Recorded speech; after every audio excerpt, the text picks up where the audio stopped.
Britain's pensions aren't working for UK savers or its science.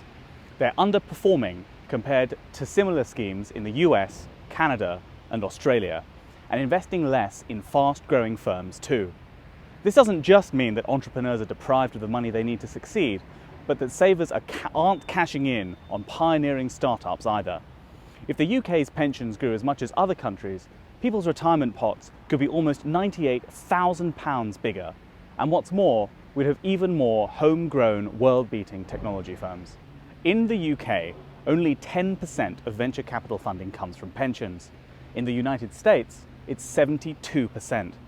Our largest workplace pension schemes invest 15 times less in startups than Canada's biggest ones, 9 times less than the USA's, and nearly 4 times less than Australia's. British pension pots are also growing a third more slowly than these three countries, whose pensions are backing innovation. This chronic underinvestment means fledgling science and technology firms face a £6 billion funding gap, and it's holding back the UK's science superpower ambitions. My new paper for Onward, Pension Power, charts a way forward to unlock up to £20 billion of investment for the most promising science and technology firms all across the UK. One big step is making it easier for small and local government pensions to invest in startups, just like they do in the US, Australia, and Canada.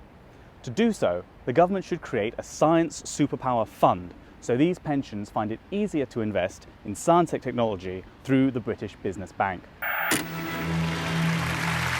Hello and welcome to Giving Credit Where Credit is Due. This week, the Canadian teacher.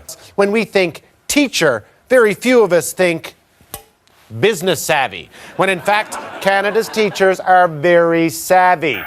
Why do Canadian teachers own stakes in 3 UK regional airports and, until recently, own a leading British satellite company, while teachers here in the UK don't?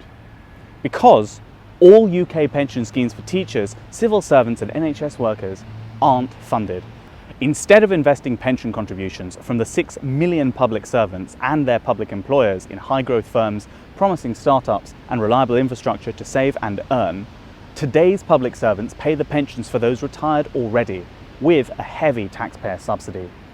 This year, the taxpayer is paying over £4 billion to cover that gap. But in 2 years' time, the bill is expected to rise to nearly £10 billion a year. Our system is a bad deal for public sector workers, taxpayers, and for cash-strapped British innovators. The UK should, like other countries, harness its public sector pensions to invest in startups, cut the bill for taxpayers, and sustainably fund them. Onward proposes investing £3 billion a year, with a fifth invested in growth capital to back British science and technology. This commitment would boost confidence amongst venture capital firms to scale up, ready to help more pension schemes invest in fledgling startups. In 60 years, this £180 billion fund could be seeing enough returns to cover the entire cost of teachers' pensions. But how do we ensure our pension supports scientific or technological breakthroughs in the UK, and not in other countries that may not share our values? A recent report by a US think tank found that 1/6 of investment rounds into artificial intelligence firms in China involved American investors. That's why the US has imposed rules to check and prevent investment in some countries' semiconductor, quantum, and AI firms.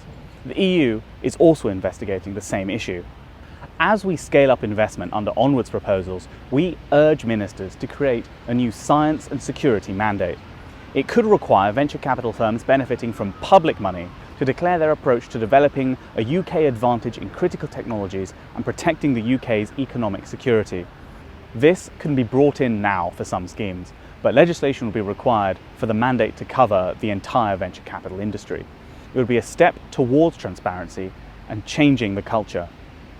Whoever leads in these frontier technologies will have an economic and scientific advantage over other countries, and that's why we need to ensure our pensions work for the UK. This and other policy ideas will help pensions drive more investment for startups, meaning savers will share in the growth that comes when a small company becomes a big one. So your pension works harder for you, all while backing British startups and making the UK a science and technology superpower.